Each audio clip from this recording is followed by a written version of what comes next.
Hello friends, இன்னைக்கு ஒரு breakfast recipe oats idli தான் செய்ய போறோம்.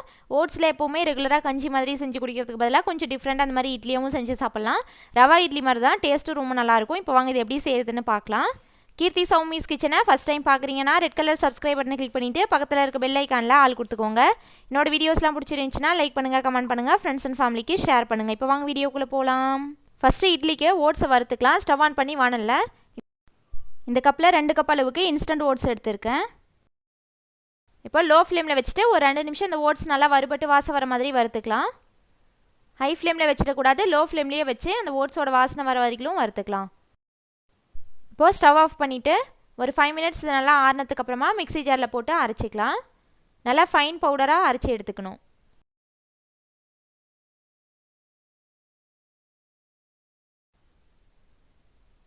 இந்த மாதிரி ஃபைன் பவுடராக அரைச்சி எடுத்து வச்சுக்கலாம். இப்போது இட்லிக்கு தாளிச்சிக்கலாம். ஸ்டவ் ஆன் பண்ணி வானல் வச்சுருக்கேன். இதில் ஒரு 2 டீஸ்பூன் எண்ணெய் விட்டுக்கிறேன். இதில் ஒரு 1/4 டீஸ்பூன் கடுகு, 1/2 டீஸ்பூன் உளுந்தம்பருப்பு, 1/2 டீஸ்பூன் கடலைப்பருப்பு சேர்த்துட்டு உளுந்தும் கடலைப்பருப்பும் நல்லா பொரியட்டும்.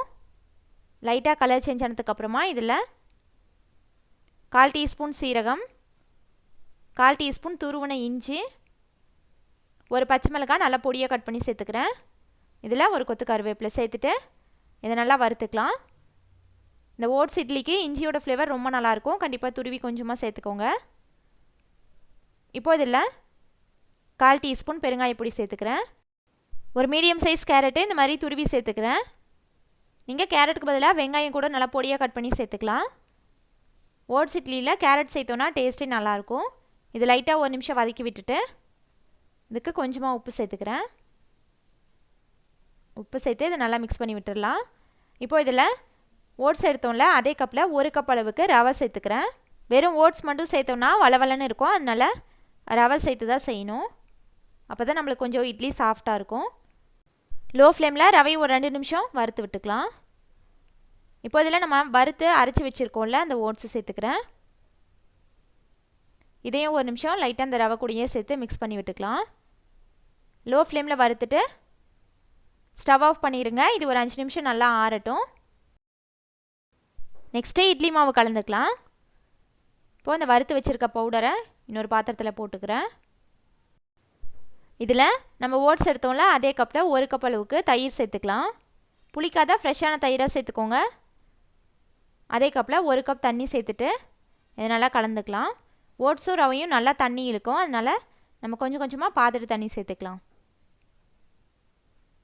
இது நல்லா கலந்து விட்டுக்கிறேன். வெயிட் லாஸ் பண்ணணும்னு நினைக்கிறவங்க, டயட் மெயின்டைன் பண்ணுறவங்களாம் இந்த மாதிரி ஓட்ஸ் இட்லியாக ரெகுலராக எடுத்துக்கலாம். எப்போவுமே ஒரே மாதிரி ஓட்ஸ் கஞ்சிலாம் செஞ்சு சாப்பிட்றதுக்கு போர் அடிக்கும்ல. இப்போ இந்த அளவுக்கு நல்லா கெட்டியாக கலந்தாச்சு. நம்ம இதில் எக்ஸ்ட்ராவாக தண்ணி சேர்த்துக்கலாம். அதுக்கு முன்னாடி இதில் கொஞ்சமாக கட் பண்ண கொத்தமல்லி தழை சேர்த்துக்கிறேன். இது கூட ஒரு 1/2 டீஸ்பூன் உப்பு. இப்போ இதில் இன்னும் ஒரு 1/2 கப் தண்ணி சேர்த்துக்கிறேன். இதை கொஞ்சம் கொஞ்சமாக சேர்த்து கலந்துக்கலாம். 1/2 கப்பில் பாதி மட்டும் சேர்த்துருக்கேன். பாருங்கள், அதுக்குள்ளே மாவு நல்லா திக்காயிருச்சு. ஓட்ஸ் நல்லா தண்ணி இழுத்துக்கும். இப்போ அதை நல்லா கலந்து விட்டுட்டு மீதி இருக்க 1/2 கப் தண்ணியெல்லாம் கொஞ்சம் கொஞ்சமாக சேர்த்துட்டு கலந்துக்கலாம்.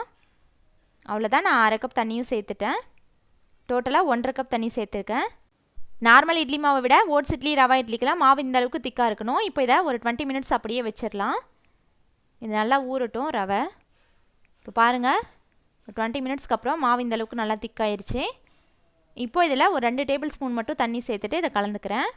நம்ம சேனலில் ரவை வச்சு நிறைய ரெசிபிஸ் போட்டிருக்கோம். ரவா இட்லி, பணியாரம், கிச்சடி எல்லாம்.